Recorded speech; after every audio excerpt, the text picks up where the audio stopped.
Ai, Titãs, finalmente foi encerrada a terceira temporada de Titãs. Eu nem sei como começar a falar, porque esse episódio final teve tantos problemas, mas ele teve tantos problemas que ele combina perfeitamente com essa temporada. Esse episódio final, ele foi perfeito pra essa temporada medíocre. Esse episódio final foi perfeitamente horrível. Ah, Gabriel, você tá exagerando, esse episódio não pode ter sido tão ruim. Gente, foi! E eu vou provar aqui porque eu fiz muitas anotações dos problemas que aconteceram na temporada e nesse episódio em específico, porque parece que tudo que tava dando errado nessa temporada se condensou pra fazer esse episódio final. Não, assim, calma, eu tenho que me acalmar. Porque assim, ó, eu acho que dá pra fazer duas análises de Titãs. A comparação com ela mesma. Porque comparado com as duas primeiras temporadas, houve uma melhora. Comparado principalmente com a segunda temporada. Nossa, não dava pra ser pior que a segunda temporada. Melhorou. A gente saiu de um negócio nota 4 e agora a gente tá no negócio nota 6. Então, assim, ó, pelo menos a gente tem um seriado de Titãs. A produção do seriado melhorou em relação à segunda temporada e, de uma forma geral, foi a melhor temporada de Titãs. Essa é a análise otimista. A análise pessimista é que isso daqui não é um seriado digno de Titãs. Titãs não merece ter um seriado nota 6. Titãs não merece um final de temporada que comete erros de continuidade claríssimos, onde parece que ninguém revisou o episódio, com um espantalho simplesmente se teletransportando de um lugar pro outro, com a introdução de um personagem secreto que convenientemente tem um acesso a um satélite mundial, com um plano para invadir a mansão Wayne que envolve ter uma senha de frase. Rapaz, esse final de temporada, assim, ó, ele foi muito ruim. Eu queria realmente chegar aqui e começar a elogiar, mas não dá. Não dá. E assim, ó, só pra dizer, o Gabriel é muito chato, ele odeia Titãs. Eu gosto de Titãs. Eu gosto da estética. É por isso que eu ainda tô vendo. Muita gente dropou da terceira temporada ao longo dos meses aí, porque tava muito ruim. Mas eu fiquei, porque eu gosto. Eu acho que eu gosto de me torturar, porque eu gosto dessas coisas ruins. E teve alguns momentos que Titãs foi acima de nota 7. Foi bom, mas infelizmente era uma montanha-russa. E a gente chega nesses episódios finais e de fato cai. E os dois personagens da temporada que exemplificam esse fracasso de Titãs é Dick Grayson e o Espantalho. A temporada toda foi moldada em cima desses personagens e o grande problema deles é que eles não se sustentam. Seja porque talvez eles não entendam nada do que significou Espantalho, ou seja porque eles são arrogantes o suficiente para querer fazer uma coisa completamente diferente. Porque assim, ó, o Espantalho nessa temporada, ele foi tudo menos Espantalho. Foi vilão de Hollywood dos anos 70, foi vilão de Hollywood dos anos 80, foi o Charada, foi o Clue Master, ele foi todo mundo, menos o Espantalho. Com pequenas exceções de uma ou outra cena que talvez ele tenha falado de medo, que foram boas cenas, mas que de uma forma geral nessa temporada não se sustenta. O vilão dessa temporada, o plano dele, não faz sentido. Mas não faz sentido. O Espantalho é aquele cara que quer colocar medo nas pessoas. O medo é o gimmick dele, é o negócio dele. Assim como o Senhor Frio congela as pessoas, o Espantalho desperta medo nas pessoas. É simples. A partir daí, você pode inventar e querer fazer 1 milhão de coisas. Beleza. Mas daí a gente chega nesse 13º episódio e o Espantalho revela que tem umas bombas do gás do medo dele. Só que daí, o que a temporada covarde de Titãs faz? Ao invés do gás do medo deixar toda a população histérica com medo e causar uma grande revolta dentro de Gotham, eles fazem que o gás do medo do Espantalho simplesmente mate. Eles morrem ao inspirar o gás do medo do Espantalho. Cara, por quê? O gás verde que mata as pessoas instantaneamente é o gás do Coringa. E eu pergunto pra vocês, o que seria mais interessante pra história? O Espantalho explodir todas as bombas que ele tinha em Gotham e deixar toda a população histérica e os Titãs tendo que tentar controlar isso, entrando no dilema de ter que agir contra a população ou não? Ou então a solução que o seriado teve, de matar as pessoas que inspiraram o gás do medo do Espantalho e usar o Poço de Lazarus, condensar ele numa nuvem gigante roxa e fazer com que chova em Gotham Poço de Lazarus para ressuscitar as pessoas que morreram. Eu não sei como que eles pensaram nessa história, mas eles escolheram a opção mais absurda. E assim, ó, talvez eu esteja louco. Talvez Titã seja uma sátira dele mesmo e ele não quer se levar a sério.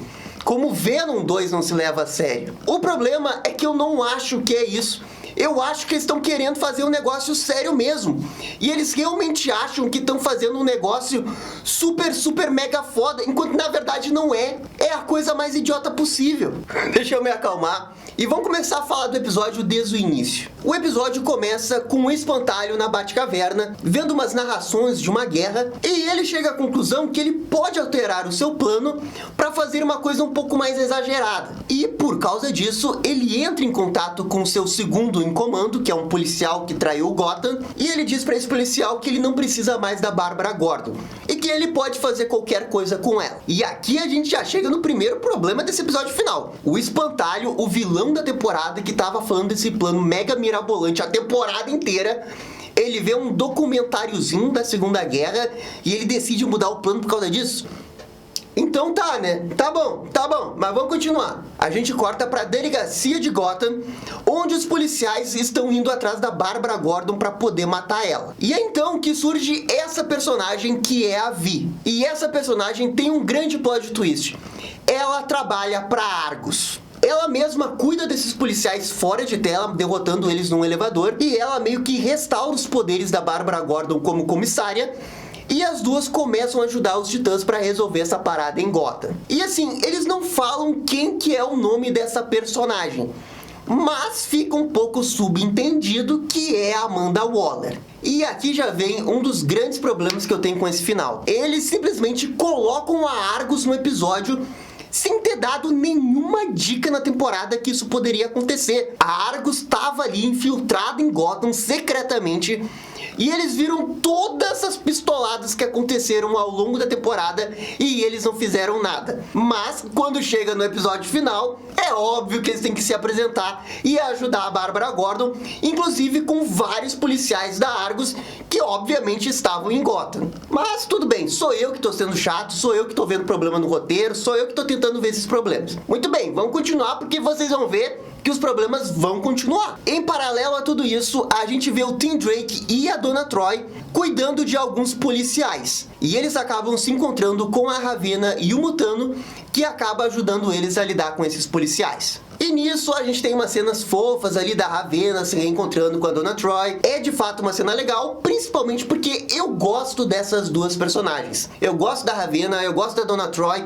O problema é que o seriado nunca sabe o que fazer com elas. Nesse episódio final, eles estão fazendo o que a história manda eles fazerem. E bem, agora que esses 4 titãs estão reunidos, a gente presume que eles vão encontrar os outros titãs. Beleza, isso faz sentido. Mas tem um problema do Tim Drake, porque ele tá ali com a Donna Troy. E no episódio anterior teve todo um discurso da Donna Troy dizendo que ele tem que ficar com os pais para ajudar os seus pais, porque isso seria mais heróico. Pô, quando aconteceu isso no episódio anterior, foi muito bacana, foi um dos grandes momentos. Mas o que acontece nesse episódio é justamente o contrário, né? Porque Titãs não sabe o que quer fazer com seus personagens. E eles precisam justificar o Tim Drake pra ficar com os Titãs. E como que eles fazem isso? Ora, simplesmente eles fazem com que os pais do Tim Drake aceitem numa boa o Tim Drake ficar com os Titãs, enquanto que os dois saem da cidade.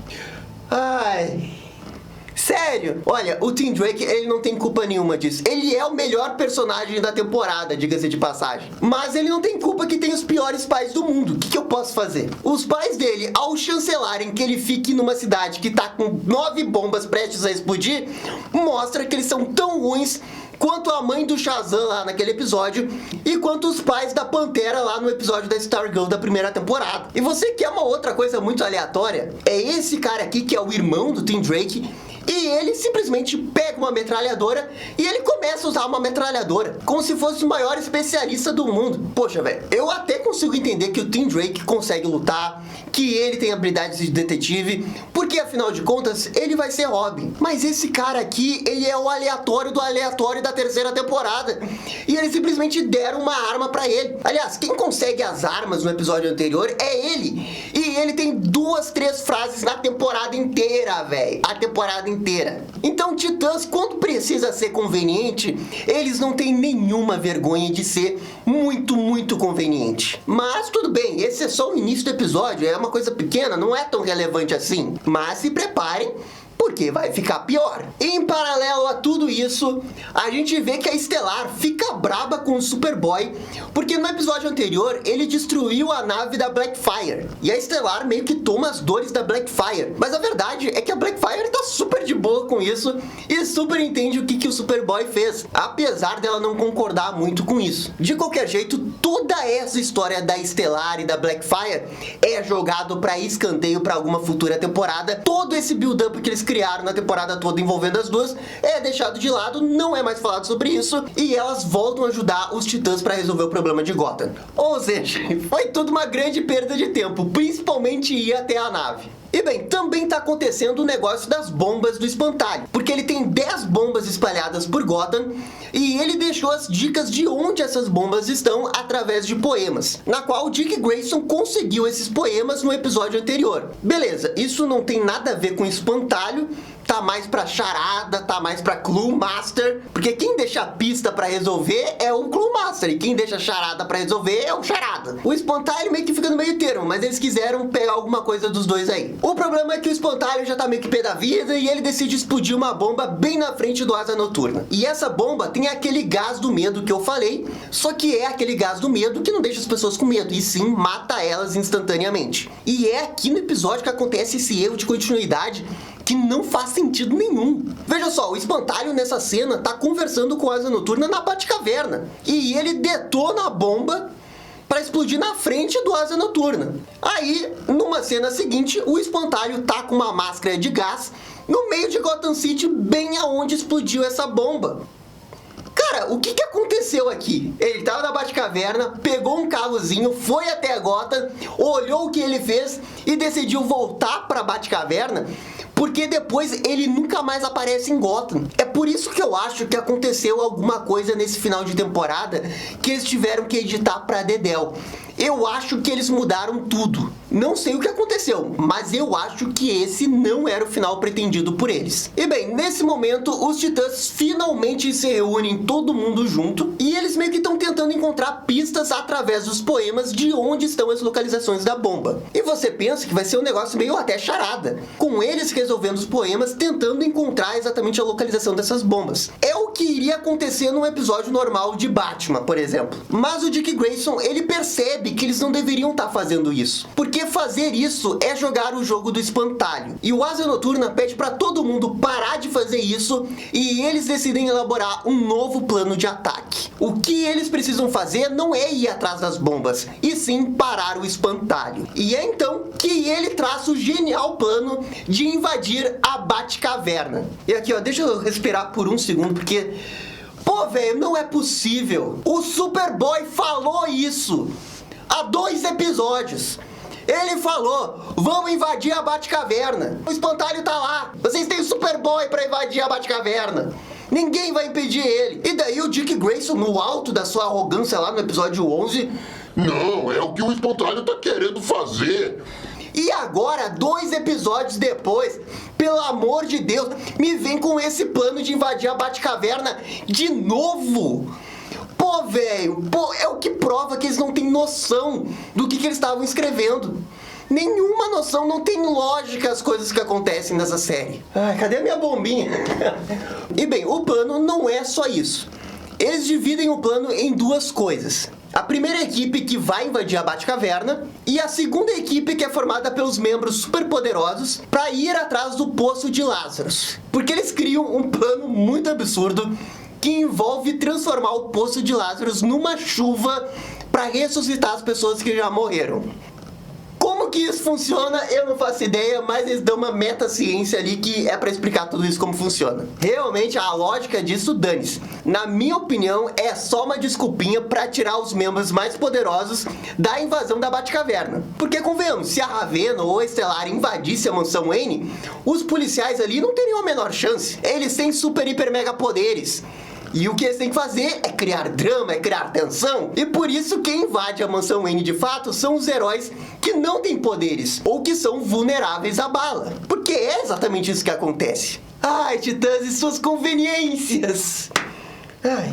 E bem, lá na mansão Wayne, quem invade primeiro é o Mutano. E ele tem a ajuda do Capuz Vermelho, que consegue deter alguns policiais pra ele conseguir se infiltrar bem. E aqui, ó, eu juro que eu não vou só criticar o episódio. É nesse momento que acontece, talvez, a única coisa de fato boa nesse episódio. Que são as lutas do Capuz Vermelho. O Capuz Vermelho nesse episódio final, nas cenas de ação, ele tá muito bem. As cenas são legais, as coreografias são boas e dá pra ver que ele realmente tá dando tudo de si. O problema é que a história é uma porcaria. Aliás, falando em problema, os policiais traidores que estão com o espantalho, eles sabem que o Bruce Wayne é o Batman. Como é que vai ficar Gotham depois disso? Porque essas pessoas, elas não morreram, elas estão presas. E você tem um monte de policial corrupto que sabe quem é o Batman. Além do próprio espantalho. Então, assim, o futuro de Gotham é tenebroso pro Batman, essa é a verdade. Mas, gente, é nesse momento que acontece uma cena lamentável, mas absolutamente lamentável. O Batman, uma das pessoas mais inteligentes da Terra da DC, que tem bilhões de dólares a seu dispor para fazer uma segurança mega top pra Batcaverna. Beleza, isso daí faz sentido pra vocês, né? Bem, não faz sentido pros Titãs, porque quando o Mutano invade a mansão Wayne, ele precisa colocar uma senha para poder invadir o computador da Batcaverna. E assim, gente, eu não tô brincando, eu juro. A senha para entrar no sistema é uma senha de pergunta. Sabe quando você esquece a senha do seu e-mail e vem aquelas perguntas, qual o seu gato favorito? Qual colégio você estudou? Sabe, um bagulho meio assim que você coloca quando cria o e-mail? Bem, acontece isso no episódio, velho. E a pergunta é aquela pessoa que escapou. E a resposta é Selina Kyle. Cara, não é possível que alguém escreveu isso. Que pra invadir a mansão Wayne, os caras têm que colocar a senha de Selina Kyle. Não é possível. Ai. E olha, eu juro, porque essa cena deu no DC Fandome e eu já queria arrancar meus olhos do Mickey aqui, ó. Porque não dá. E acontece de fato isso no episódio. E eu fiquei incrédulo, porque assim, de repente não é pra levar a sério. Porque de repente é pra ser uma sátira de Titãs. É pra ser... E se Titãs fosse pra não ser levado a sério? O problema é que eu não consigo ver isso, eu só consigo ver levando a sério. E se não é pra levar a sério, eu prefiro 1000 vezes Jovens Titãs em Ação, que é muito mais inteligente do que esse seriado aí. Enfim, vamos continuar. Nós cortamos pro Poço de Lazarus, onde tem a segunda equipe dos Titãs, que é formado pela Ravena, a Estelar e a Blackfire. Eles fazem um bagulho de magia ali pra condensar todo o Poço de Lazarus numa bola gigante, e eles acabam jogando isso pro céu de Gotham pra todo o céu ficar roxo. E o plano deles é usar o sopro gelado do Superboy pra condensar a nuvem roxa e fazer com que acabe chovendo o Poço de Lazarus.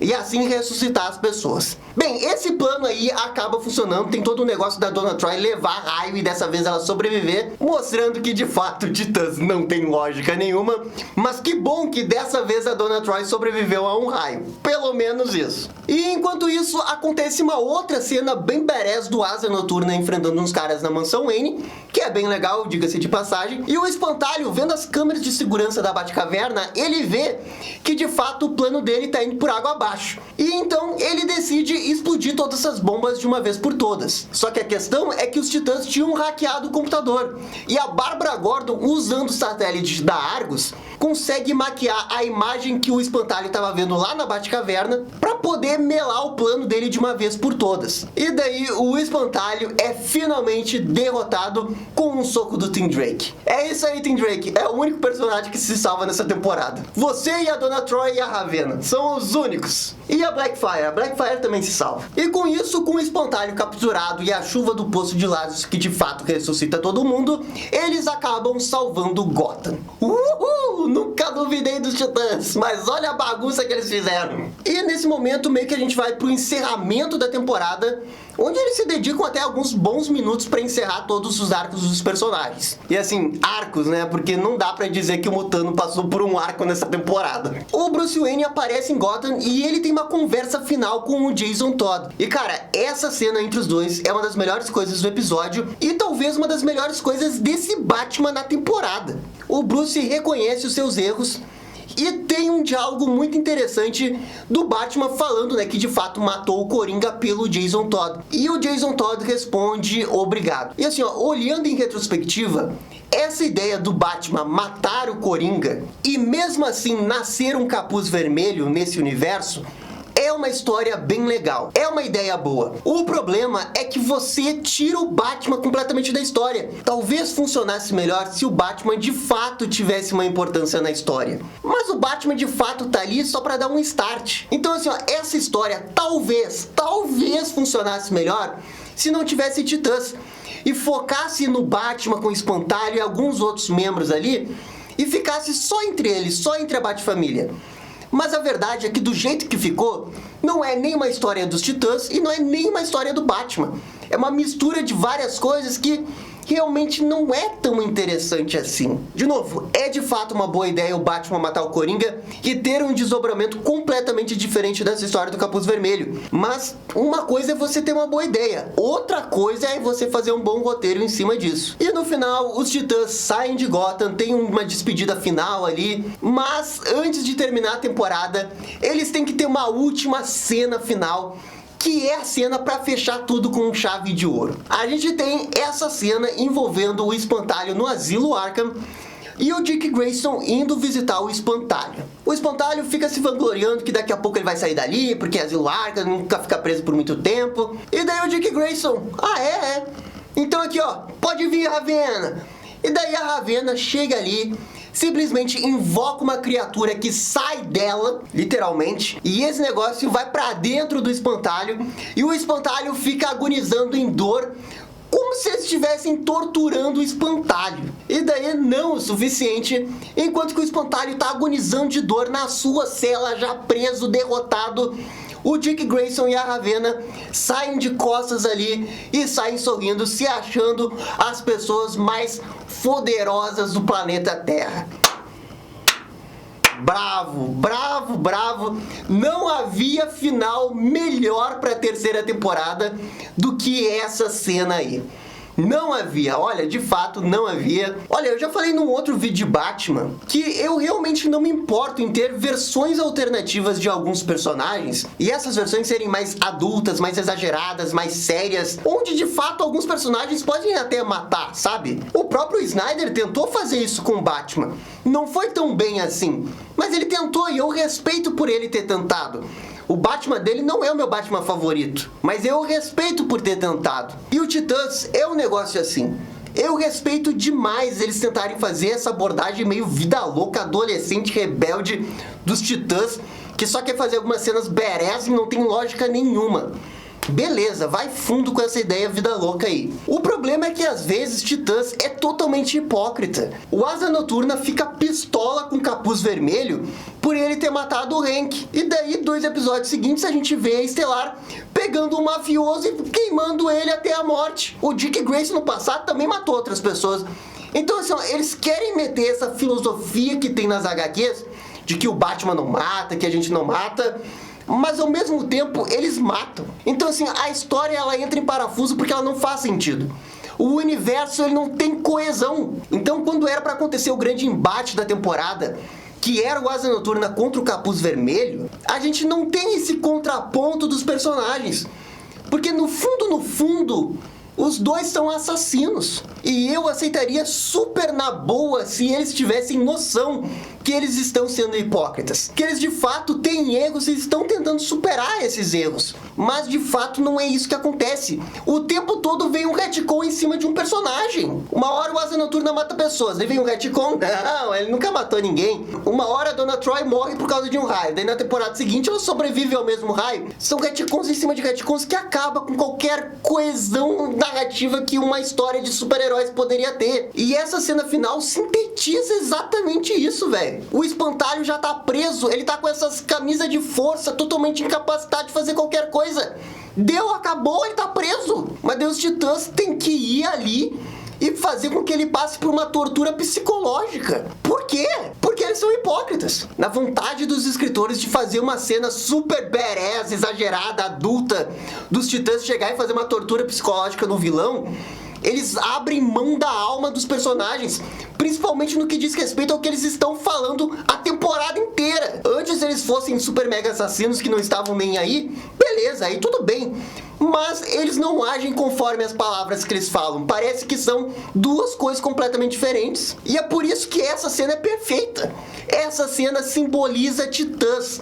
A hipocrisia dos Titãs, a ruindade dos Titãs, de querer fazer uma coisa adulta, 100% dark, não sei o que, e não se empenhar isso o tempo todo. É por isso que eu tenho muitas restrições com esses Titãs. Mas, mesmo assim, tem alguns personagens que eu gosto. Eu gosto da Ravena, eu gosto da Donna Troy, eu gosto do Superboy, eu gosto da Estelar, eu gosto da Blackfire, eu gostei de todos esses personagens, apesar dos roteiros. Porque eu acho que eles são carismáticos, eu acho que o elenco é bom, eu acho que as roupas são maravilhosas, eu até acho que a fotografia é boa, apesar desse filtro azul que eles usam. Eu gosto de tudo isso, é por isso que eu fico até o fim. Eu acho que não tem fã mais otimista de Titãs do que eu, mas uma coisa é a gente ser otimista. Outra coisa é a gente ser cego e não ver a verdade. Titãs é fraco e a terceira temporada foi fraca. Foi de fato uma grande decepção, porque agora tava com o selo da HBO Max Originals, que a gente realmente esperava que fosse fazer algo melhor. E no final das contas não foi tão bom assim. Sim, melhorou em relação a ele mesmo. E quem sabe na quarta temporada melhora ainda mais. Mas eu falei isso na primeira e na segunda temporada e aqui estou eu de novo. E eu vou estar na quarta temporada, porque eu sou fã de Titãs e eu vou sempre consumir tudo de Titãs. Mas também não peçam que eu seja cego a ponto de gostar inquestionavelmente dessas coisas que estão acontecendo, porque não é bom o suficiente pra Titãs. Essa é a verdade. E assim, ó, como de costume, eu tenho que dar a nota final da temporada e do episódio. O episódio, pra mim, é nota 5. E olha que eu acho que eu tô sendo bem bonzinho, acho que dava pra até ser menos. Mas a temporada, de uma forma geral, ela teve altos e baixos. Teve alguns episódios que realmente foram muito bons, então por isso eu vou dar nota 6 pra temporada toda. Eu acho que sim, é a melhor temporada dos Titãs, mas não o suficiente pra ser assim uma série que é inquestionavelmente boa. É uma série que eu acho que no final mais vai dar estresse do que de fato vai ser muito boa. Talvez aquelas pessoas que não conheçam Titãs, aquelas pessoas que estão totalmente desprendidas do universo da DC, elas curtem mais. Mas, infelizmente, eu não estou nesse grupo, eu estou ligado emocionalmente com os Titãs, emocionalmente com o desenho dos Jovens Titãs, as HQs do Marv Wolfman, eu estou conectado com elas. E pra quem lê aquelas HQs, esses Titãs, eu acho que não são bons representantes do que é Titãs. Não é horrível, meu Deus do céu, apaga tudo, mas eu acho que essa temporada foi bem decepcionante. Enfim, eu acho que já tô há 1h30 reclamando aqui na frente da câmera. Essa daqui, gente, é só a minha opinião. Eu quero saber a opinião de vocês. Eu sei que eu tô sendo muito duro, eu sei que eu tô sendo chato, mas eu tenho que ser sincero comigo mesmo e com vocês. Essa daqui é a minha opinião. Por favor, comentem aqui embaixo. No mais, é isso daí, muito obrigado e dá-lhe DC! E essa foi a nossa crítica final da temporada 3 de Titãs. E aí, gostaram? Não gostaram? Deixem suas opiniões nos comentários. E se curtiram o vídeo, deixe aquele joinha e inscreva-se no canal para ficar sabendo absolutamente tudo sobre Batman. Obrigado, gente, e até a próxima. Tchau, tchau!